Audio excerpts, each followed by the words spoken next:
검정색 옷이 그래서 찬양하는 줄 알았어요. 없군요. 알겠습니다. 알겠습니다. 예. 항상 기도하고 매일 노력하자라는 제목으로 말씀 증거합니다. 항상 기도하고 매일 노력하자.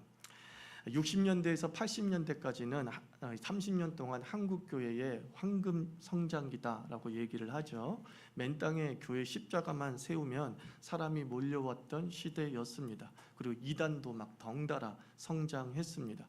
한국 교회 성장에서 이 베이비 부모 시대를 간과해서는 안 됩니다. 1950년 한국전쟁 후, 휴전 후에 15년 동안, 그러니까 늦게 잡아서 70년생까지를 일컫는 말이죠. 베이비 부모 세대, 결혼이 증가해지고 다산이 증가되어지면서 한 가정에 최소 3명에서 5명의 자녀를 두던 시기였습니다. 그래서 초등학교도 우리 때 국민학교죠. 막 15반까지 있었는데 거기에다 2부까지 붙어가지고 30반까지 있었던 그런 기억들이 저는 있습니다.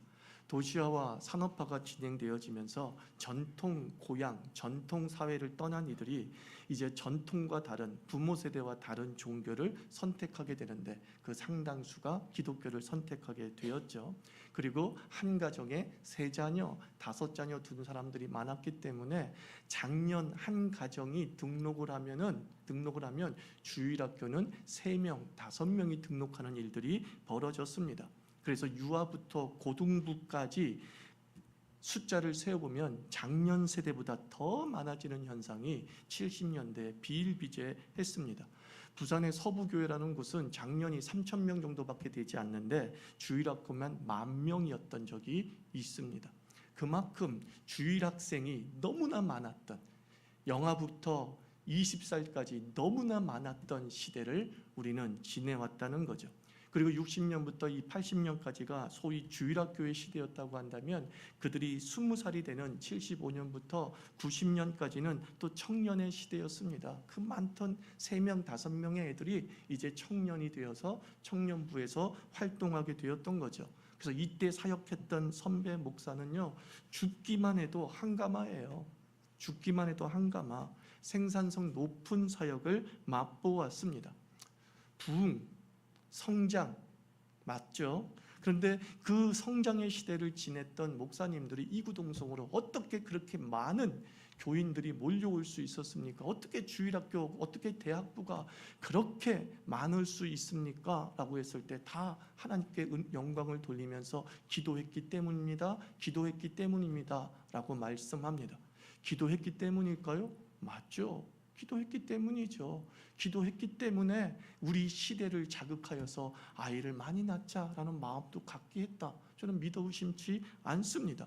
그러나 또 하나 우리가 간과해야 되지 말아야 될 것은 이 기도의 시대에, 이 베이비 부모의 시대에 교회는 또한 무엇을 했냐면 전도했다는 거예요. 그 어떤 때보다도 동네 방방곡곡을 돌아다니면서 예수 믿으세요, 예수 믿으세요, 노방전도, 그리고 전도지를 집어넣고 다니는 일들이 얼마나 많이 있었습니까? 어떻게 부흥했습니까? 기도로. 어떻게 성장했습니까? 전도로. 다른 말로 해서 우리는 하나님께 기도하고 우리의 노력을 게을리하지 않은 결과 70년대, 80년대 한국교회는 1,000만 명이라고 하는 놀라운 숫자적 성장을 이루어내게 된 거죠. 자, 이러한 추세라고 한다면 이제 청년 부흥이 90년 이후에는 어디로 연결돼야 되죠? 장년 부흥으로 연결돼야 되잖아요. 이제 그들이 30살, 40살을 먹었습니다. 그러면 당연히 그 숫자가 그대로 뻥튀기 돼가지고 작년이 부흥되어지고 그리고 1,000만이란 숫자를 절대로 잃지 않아야 되는 게 정상입니다만 90년 이후에 이상하게도 마이너스 길을 걸어가게 됩니다. 왜냐하면 80년대 학번이 대거 교회를 이탈하기 시작했다는 거예요. 청년이 됐던 70년대, 60년대에 주일학교에서 신앙을 잘 키웠던 3명, 5명의 자녀들이 20살이 되었고 그리고 70년 말학번 또는 80년대 학번이 되는 그 순간 이 교회를 대거 이탈하기 시작했다는 거예요. 이것은 사회를 올바로 보기 시작한 것이죠. 군사 독재, 시민 학살, 이런 사회의 현실들을 20살 때 보면서 정의, 민주주의에 대한 목마름이 그 80년대 학번, 70년대 베이비 부모 세대에서 10,000명의 주일학교를 일궈냈던 그 당사자들이 괴리감을 느끼기 시작했다는 거죠.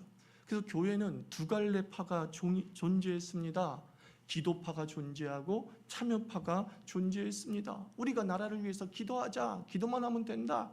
아니다. 우리는 밖으로 나아가서 이 독재와 불의에 대해서 저항하고 민주주의를 일궈내야 된다. 이 참여파와 기도파가 교회에 존재하고 있었죠. 그래서 우리 청년 시대에 토요 집회, 청년 토요 집회를 하면 2부 순서의 토론 주제가 대부분 이거예요.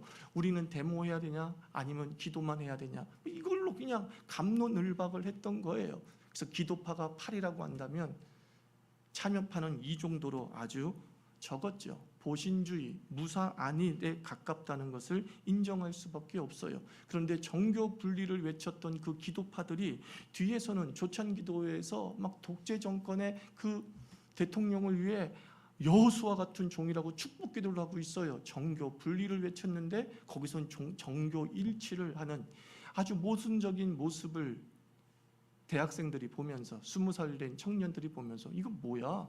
교회가 뭔 짓 하는 거야?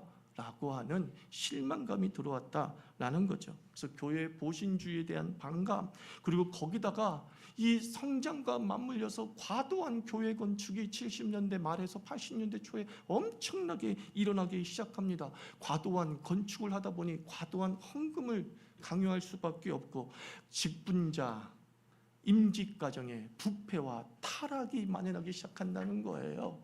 장로는 3천만 원, 권사는 2천만 원, 뭐 이런 식으로. 그래서 돈 없으면 장로 못 하는구나. 돈 없으면 권사 못 하는구나. 이게 우리 어르신들의 40대, 50대 모습이었죠. 그 모습을 보면서 이거 뭐야? 교회가 뭐야? 상당수 교회를 떠나면서 반대급부로 캐톨릭이 엄청나게 급성장을 이루게 되죠. 90년대 들어와서. 거기다가 출산 억제 정책까지 맞물렸고 사교육비 부담 등으로 인해서 우리 세대 애들이 80년대, 70년대 베이비 부모 세대들이 아기를 많이 안 낳아요. 이제 많으면 2명이야. 1명 낳기 시작했어요. 그래서 2000년대 들어와서 최소 작년과 비슷했던 그 교회가 주일학교가 반토막이 아니에요. 3분의 1 토막, 4분의 1 토막이 시작하는 거예요. 여하튼 이 시대에 교회 청년의 토론 주제는 뭐였다고요? 우리가 하나님 나라를 위해서 기도만 해야 됩니까? 우리가 하나님 나라를 위해서 참여해야 되는 것 아닙니까? 이 두 가지 주제와 갑론을박을 했다고 말씀을 드렸죠. 그것의 대표적인 영화가 바로 미션이에요. 미션. 딸라랄랄라 랄라라라라 이거 음악 아시죠? 그 주제가잖아요. 미션. 그 미션이 그거예요. 기도와 참여파의 대립. 두 신부가 존재하는데 폭포 위에 신부와 폭포 아래에 신부가 있다고 칩시다. 이제 한 신부는 그냥 십자가만 들고 기도하자. 이 스페인의 식민지 제국 세력에 대해서 그냥 기도만 하자. 그래요. 총에 맞아 죽자. 한 신부는 무슨 소리냐? 우리는 저항해야 되느냐? 저 제국의 칼에 대해서 우리 원주민들이 힘을 합쳐서 저항해야 된다. 그게 미션의 내용이잖아요. 그게 우리나라 80년대, 70년대 말의 상황을 너무나도 잘 보여주고 있는 영화였던 것이죠. 민주주의, 자유, 우리 고민이 많았습니다. 교회도 민주주의를 위해서 기도했습니다. 자유를 위해서 기도했습니다. 어떤 사람은 민주주의를 위해서 싸웠습니다. 자유를 위해서 밖에 뛰쳐나가기도 했습니다. 그리고 마침내 우리는 대통령 직성제와 민주주의의 실현을 이루어냈습니다. 누구의 열매입니까? 기도한 사람의 열매입니까? 참여한 자의 열매입니까? 이렇게 말하고 싶어요. 또 역시 마찬가지입니다. 둘 다 기도한 사람의 공헌이요, 밖에 나가서 자유를 외쳤던 자의 공헌이라는 거예요. 제가 이게 거창하게 이렇게 시대를 이야기하는 이유는 기도와 노력은 서로 배제하지 않는다는 것을 역사적 사례를 통해서 말씀드리고 싶었던 거예요. 기도와 노력은 서로 배제하지 않습니다. 기도와 노력은 양립하고 병립하면서 존재하는 게 맞죠. 우리 한국 교인들은 응답을 기적, 초자연적인 현상이라고 생각하는 경향이 커요. 하나님께서 우리에게 역사하고 하나님의 우리의 기도를 들어주실 때 그 기도를 들어주시는 방법이 매우 신비하고 초자연적으로 이루어지는 것에 익숙하다는 거죠. 그래서 기도와 응답 사이에 과정이 전혀 없고 인간의 책임이 빠져 있습니다. 이는 기도관 중에 상당수가 이제 샤머니즘과 다를 바 없는 간증들로 7, 80년대 가득 찼어요. 그것에 세뇌된 것이죠. 40일 금식 기도 후에 병을 고치고 귀신을 쫓아내는 은총을 내가 받았다는 거예요. 내가 1년에 2차례나 40일 금식 기도하면서 하나님의 신비한 예언의 능력을 받았다는 거예요. 어떤 유명한 의사가 청년 세대를 향해서, 부모 세대를 향해서 간증을 합니다. 내가 이렇게 의사가 된, 그 공부를 잘하게 된 것은 다 성령 체험 이후라는 거예요. 성령 체험 이후라는 거예요. 하나님, 내가 기도하고 고등학생 때, 중학생 때 기도하고 그랬더니만 하나님께서 놀라운 능력을 나에게 주셨는데 막 책이 통째로 머리에 들어오는 역사를 체험했다는 거예요. 그리고 시험 볼 때에 눈을 깜빡이거나 고개를 딱 끄덕이면 한 페이지, 두 페이지 넘어간다는 거예요.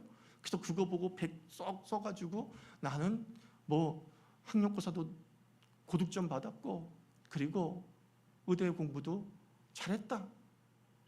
이런 간증 여러분 이름을 얘기하면 누군지 압니다. 다 들어보셨을 거예요.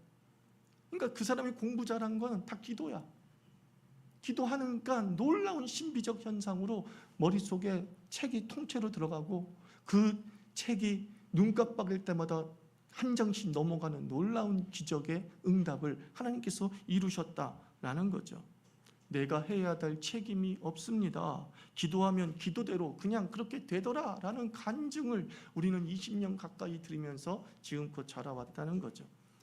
기도하면 빼먹을 수 없는 분이 한국교회에 있습니다. 그게 누구냐면 최건능 목사님이란 분이에요. 이 최건능 목사님은 이제 일제시대와 이제 한국전쟁 동남기까지 훌륭하게 사역을 감당하셨던 분으로 알려져 있습니다. 이분은 노방전도의 시조입니다. 예수천당 불신지옥 이분이 만들어낸 프레임이에요. 이분이 만들어낸 프레임이에요. 이분이 그냥 예수천당 불신지옥 하면서 전도하고 다니니까 이제 공부할 시간이 없었던 모양이죠. 근데 신학교에서 이제 기말고사, 중간고사 보지 않습니까? 시험을 봐야 되는데 이거 공부는 안 했어. 그래서 주님, 하나님 아버지 시험 잘 보게 달라고. 그렇게 기도를 했어요. 원래 기도하신 분이니까. 책 한 장씩 넘어가는 그런 은총을 구했던 것 같아요. 그런데 결국은 어떻게 됐냐? 시험을 보고 나니까 F학점 받은 거예요. 낙제를 받은 거예요. 그러니까 그분이 다니면서 또 간증하기를 하나님은, 성령 하나님은 시험에 약하시다고. 시험에 약하시다고. 그게 뭐예요? 그 최건능 목사님의 에피소드가 우리에게 알려주는 게 뭐예요? 그렇게 기도하던 사람, 역사가 많은 사람에게도 초자연적으로 이루어지는 응답이 없더라 라는 것을 보여주고 있는 거죠. 성경의 초자연적인 응답의 대표적인 경우가 광야의 만나죠. 이스라엘 백성이 먹을 것이 없어서 좀 먹을 것 좀 달라고, 고기 좀 먹고 싶다고 이렇게 기도를 하니까 하나님께서 만나를 내리셨단 말이에요. 배고프다고 하니까 응답해 주셨단 말이에요. 근데 그 만나가 성경을 읽어보신 분 알 거예요. 입 벌리고 있을 때 똑 입으로 뚝 떨어졌습니까? 아닌 거 아시죠? 또는 배가 고프지 않는 신비한 몸으로 변했습니까? 만나는 딱 요만큼 한 톨만 주워도 마치 종합 비타민, 종합 영양제, 무주인이 먹는 그런 음식처럼 배가 불렀다고 성경에 기록되고 있습니까? 아니죠. 이렇게 이야기합니다. 만나가 진 밖에 가득히 내렸고 아침마다 백성들이 진 밖이 뭐예요? 집 밖으로는 뜻이에요. 자기가 살던 집 밖으로 나아가 주워왔다 그랬어요. 주워왔다. 하나님의 만나는 노력하고 수고해야지 얻어요. 그런데 진 밖으로 나가지 않는 자는 그 만나를 얻지 못하였더라. 노동이 저주라고 하는 우리가 잘못된 인식이 팽배하지 않습니까? 죄로 인해서 우리가 애쓰고 수고하는 저주를 받았다고 생각하면서 이 노동을 몸쓰는 것을 우리가 비하합니다. 일, 수고, 노력, 이것은요 사실 창조 섭리예요. 하나님은 모든 것을 일하고 수고해야 취하고 얻을 수 있게 창조하셨어요. 오죽하면 예수님께서 말씀합니다. 하나님이 지금까지 일하시니 나도 일한다 그랬어요. 하나님은 노력과 수고를 예수님은 비하하지 않으셨어요. 하나님이 일하는 게 일이래요. 하나님도 하시는 일이 수고래요. 하나님이 하시는 일이 노력이라고 말씀하고 있습니다. 하나님께서 아담과 하와를 창조하신 뒤에 에덴이라고 하는 복락의 동산에 살게 하셨어요. 그 에덴에서 아담이 바나나를 따먹었겠죠. 바나나를 먹었겠죠. 그 바나나를 어떻게 먹었겠어요? 바나나 나무에 가서 바나나를 따서 바나나를 까서 바나나를 먹었겠죠. 그 바나나가 입으로 쑥 저절로 들어오는 게 아니라 바나나 나무에 가서 바나나를 따서 바나나를 까서, 물론 어떤 분은 안 까고 먹는 분도 있습니다. 바나나를 까서 바나나를 먹는 거죠. 타락 이전과 타락 이후의 노동의 차이, 노력의 차이가 있어요. 노동은 타락 전에도 있었고 타락 이후에도 있었어요. 노력은 타락 이전에도 있었고 타락 이후에도 있었어요. 근데 타락 이전과 타락 이후의 노동의 차이는 무엇이냐면 생산성의 차이예요. 타락 이전에는 생산성이 높아요. 타락 이후에는 생산성이 뚝 떨어져요. 타락 이전에는 효율성이 100%예요. 먹겠다 하면 먹는 거야. 그러나 타락 이후에는 먹겠다 하는데 못 먹을 수 있어요. 비효율성, 생산성이 떨어진다. 이것을 쉬운 말로 뭐라고 하는지 아십니까? 헛수고라고 합니다. 헛수고. 수고는 있어요. 그러나 타락 이전에는 우리는 수고의 보람을 느끼며 삽니다. 수고는 있어요. 그런데 타락 이후에는 헛수고가 그렇게 많아요. 수고했는데 빈손으로 돌아올 때가 너무나 많아요. 그게 타락 이후의 저주예요. 노동이 저주가 아니라, 수고가 저주가 아니라 그 수고의 결과물의 비효율성, 낮은 생산성, 그것이 바로 죄의 결과임을 성경은 말씀하고 있는 거예요. 그러므로 우리가 기도와 노력의 상관관계를 잘 기억해야 돼요. 기도와 노력의 상관관계, 기도는 우리의 수고가 헛수고가 되지 않게 합니다. 따라하세요. 기도는 우리의 수고가 헛수고가 되지 않게 한다는 거예요. 기도하면 수고하지 않아도 돼가 아니에요. 기도하면 수고해야 돼요. 근데 그 수고가 헛수고가 되지 않습니다. 기도는 우리의 노력의 방향을 잡아주고, 기도는 우리의 노력의 집중력을 더하게 하고, 기도는 우리의 노력의 의지를 강화시켜주는 역할을 하는 거예요. 기도하면 할수록 그는 더 노력하게 돼요. 그게 기도의 결과예요. 기도하면 할수록 그는 더 어디에 집중해야 되는지를 알게 되는 거죠. 그리고 또한 우리의 수고는 우리의 기도가 공허하지 않다는 것을 증명하게 되는 거죠. 이렇게 수고했는데 이 수고 속에 열매가 있다는 것을 우리는 내 수고를 통해서 확증하는 것이죠. 열매를 따는 행위를 통해서 열매를 주신 하나님의 은총을 우리는 세상에 보여주게 되는 겁니다. 그러면 이런 질문을 던질 수 있겠죠. 목사님, 그러면 기도가 먼저예요? 노력이 먼저예요? 그럼 대부분 이렇게 얘기하죠. 기도가 먼저예요. 그래서 이렇게 얘기합니다. 기도 후 노력이라고. 기도 후 노력. 맞는 말일까요? 틀린 말일까요? 난 단정적으로 말합니다. 이게 틀린 말이에요. 우선순위가 기도가 먼저니까 기도 후 노력이라고 해야 되는 게 맞는 말 아닙니까? 아니요. 노력과 관련돼서 기도를 연결시키려고 하면 기도 후 노력은 성경 어디에도 존재하지 않아요. 믿음의 선배들은 기도 후 노력이라는 행위를 보여준 적이 없어요. 믿음의 선진들과 성경의 사람들이, 기도의 사람들을 추적해보면 이렇게 얘기할 수 있습니다. 기도 중 노력이에요. 맞죠? 기도 후 노력이 아니에요. 기도 중 노력이에요. 여러분 보십시오. 여러분, 우리 항상 기도하라고 말합니다. 항상 기도하다. 이것은 무슨 뜻인 줄 아십니까? 노력할 시간이 없다는 뜻도 돼요. 당신 왜 이렇게 열심히 안 살아요? 이렇게 물어보면 이래요. 나 지금 기도 중이라고. 그게 좋은 변명거리가 돼요. 우리는 내가 행하지 않음, 내가 노력하지 않음의 변명거리로 기도를 자꾸 들먹거려요. 나 기도 중이라서 그래요. 당신 왜 아무것도 안 하고 있어요? 나 지금 기도 중이라서 그래요. 그러면서 내가 아무것도 하지 않음의 원인을 기도에 다 돌려버리는 거예요. 그래서 내가 기도가 끝나면 노력할 거라고, 내가 기도가 끝나면 열심히 살 거라고, 내가 하나님께 기도해서 뭔가 구체적인 응답을 받으면 내가 그 다음부터 힘차게 나아갈 거라고, 이렇게 얘기하는 이들이 많이 있더라는 겁니다. 그래서 여러분들, 기도 중 노력이란 말이 성경적이라는 거예요. 우리는 기도하며 깨닫고, 기도한 후 깨닫는 게 아니에요. 기도하며 깨닫고. 여러분 물어볼게요. 여러분이 다 기도한 다음에 예수님의 이름으로 기도합니다, 아멘 하고 난 다음에 불현듯 생각이 떠올랐나요? 그런 경우 없죠? 여러분, 기도하다가 깨닫는 경우 많잖아요. 기도하다가 너 가스불 잠그고 왔어. 안 잠그고 왔어. 안 잠그고 왔어. 이 생각 떠오르잖아요.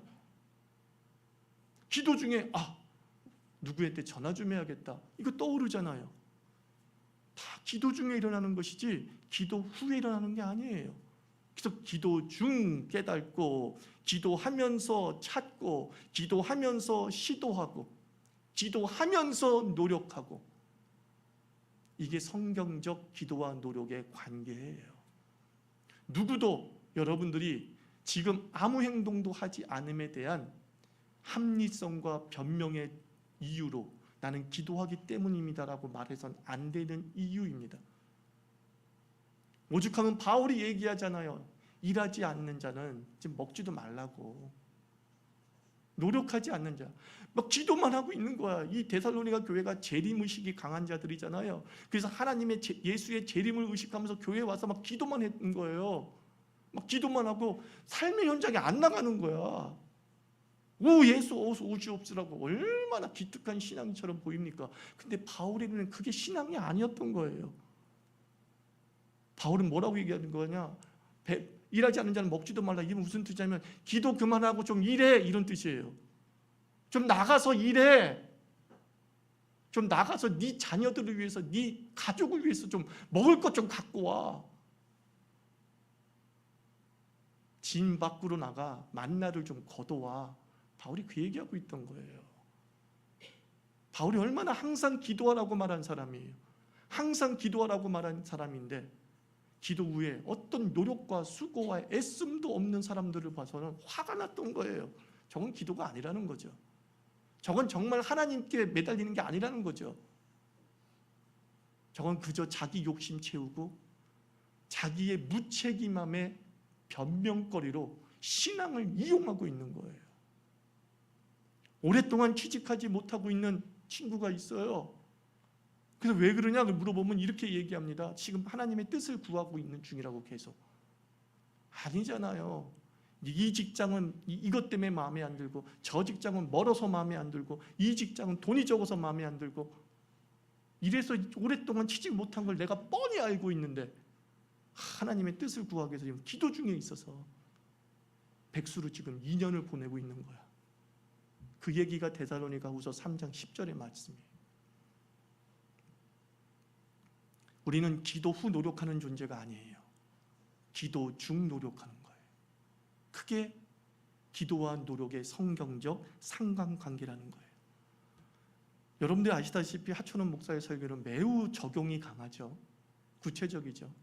이제 이걸 적용해 봐야죠. 노력이 또 뭐예요? 이렇게 물어보는 사람이 있잖아요. 노력이 뭐예요? 그러니까 이제 입에다가 밥 숟가락 떠줘야 돼. 교인들에게. 네, 좋아요. 기도 중에 우리는 무슨 노력을 해야 됩니까? 기도하면서 무슨 노력을 해야 됩니까?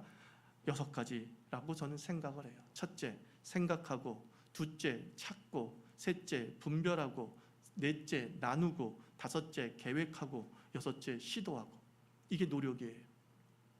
기도하면서 내가 기도했던 것에 대해서 생각해야 돼요. 하나님, 내가 공부 잘하게 해주세요라고 기도했으면 그 공부에 대해서 생각해 보는 거예요. 찾고, 그러면 공부를 잘할 수 있는 법이 뭐가 있을까? 라고 하면서 여기저기서 인터넷 강의도 찾아보고 유명 강사도 찾아보는 거죠. 셋째, 분별하는 거예요. 그 방법이 내가 지금 떠올랐던, 내가 생각하면서 떠올랐던 그 방법, 그 사람이 과연 나한테 유익이 되고 하나님의 뜻이 될 수 있을까? 분별해 보는 거예요. 그리고 나서 동시적으로 나누고, 이건 다른 말로 해서 멘토링이라고 해요. 멘토링 하는 거예요. 기도해. 하나님, 내가 공부 잘하기를 위해서 기도했어. 기도하고 난 다음에 공부 잘하는 사람 또는 내 학교 선배 또는 우리 집에서 공부 잘하는 형한테 물어보는 거지. 하나님, 내가 공부 잘하고 싶은데 형 어떻게 하면 좋아? 어떻게 하면 되는 거야? 멘토링하고 나누는 거죠. 엄마한테 얘기하는 거죠. 그러니까 엄마가 너무 기특한, 너 공부 잘하고 싶어? 이제야 깨달았구나. 그래, 내가 학원 소개해 주지. 이렇게 연결될 수 있는 거죠. 연결될 수 있는 거죠. 그리고 계획하고 아주 우리 인생 속에서 계획을 준비하지 않는 것은 실패를 준비하는 것과 같다. 그런 말씀 많이 들었죠. 기도는 우리의 모든 이성을 마비시키는 것이 아닙니다. 기도는 우리의 이성을 더욱 활성화시켜요. 그래서 제가 성령 충만을 설교했을 때 성령 충만은 다른 말로 뭐라 그랬어요? 똑똑함이다 그랬어요. 성령 충만하면 똑똑해져요. 분별력이 생기고 치밀해지고 내가 주를 위해서 어떻게 살 것인가에 대해서 A부터 Z까지의 플랜들이 세워져 나가져요. 성령은 우리의 감정만 자극하는 것이 아니라 이성도 자극하여서 우리가 얼마나 하나님의 전지성을 조금이라도 닮았는지를 깨달아가는 역사를 체험하게 되는 거죠. 그리고 트라이하는 거죠. 시도하고. 자, 노력이라는 게 뭐라고요? 6가지 그냥 기억하면서 적용하세요. 생각하고, 찾고, 분별하고, 나누고 또는 멘토링하고, 계획하고, 시도하는 게 노력이에요. 이게 노력이에요. 적용한다면 이건 아니겠습니까? 병을 낫게 하소서, 낫게 하소서. 그리고 생각하는 거죠. 하나님, 내게 주신 이 병이 참 나에게는 어떤 의미가 있는 겁니까? 생각해보고, 치료 방법을 찾아보고, 그리고 동일한 질병을 앓고 있었던 신앙 선배 또는 신앙 동기들에게 조언을 듣고서, 그리고 나서 내가 이 병원에 가는 것이 맞나? 내가 이 의사를 찾아가는 게 맞나? 라는 것에 대한 확신을 갖고 그 다음에 그 의사가 처방한 대로 치료 방법을 따르고, 그리고 나는 나름대로 나의 건강을 위한 계획을 세우죠. 식습관을 이렇게 바꿔야겠다. 생활 습관을 이렇게 바꿔야겠다. 계획을 세우고 이제 하루하루 적용해 나가게 될 때에 그의 병이 고침받을 줄 믿습니다. 이렇게 되는 거예요. 병 낫게 해주세요. 난 가만히 있는데 낫는 경우보다 병 낫게 해주세요 속에 우리의 노력이라고 하는 책임이라는 그 과정, 그리고 환경에 대한 분별력을 통하여서 우리는 넉넉히 하나님의 은총의 치유를 체험하게 되는 거예요. 그래서 더 넓어지는 거죠. 응답의 범위가 더 넓어지는 거야. 이렇게 노력하는 자는요, 그래서 모든 게 다 은혜구나, 이걸 체험해요. 그냥 초자연적이고 기적적인 방법만 바라고 있는 사람에게는요, 하나님은 99.9% 응답하지 않는 분으로 여겨져요. 그래서 실망해. 어찌 이럴 수 있습니까? 공부 잘하게 해달라고 했는데 나는 아직도 꼴찌예요, 이런다고. 자기가 책임 안 지고 하나님께 책임져. 왜? 나는 기도했기 때문에 일단 책임은 하나님에게 있다는 거예요. 그런데 이렇게 기도하면서 6가지의 노력들을 행하는 자는요, 다시 하나님께 돌아와서 고백합니다. 모든 게 응답이었군요. 하나님의 신묘막측한 응답이 곳곳에 숨겨져 있음을 찬양하면서 내 기도가 하나도 응답되지 않은 것이 없음을 고백하게 되면서 더 기도하게 되는 거죠. 교회 부흥을 기도했으면 섬기고 전도해야 하고, 설교를 기도했으면 독서하고 사색해야 되고, 꿈을 기도했으면 꿈을 위해 땀을 흘려야 하고, 사랑을 기도했으면 양보와 희생의 길을 걸어야 하고, 공부를 기도했으면 책상에 오래 앉는 끈기를 보여야 하고, 물질을 기도했으면 분석과 성실을 쏟아부어야 되는 거죠.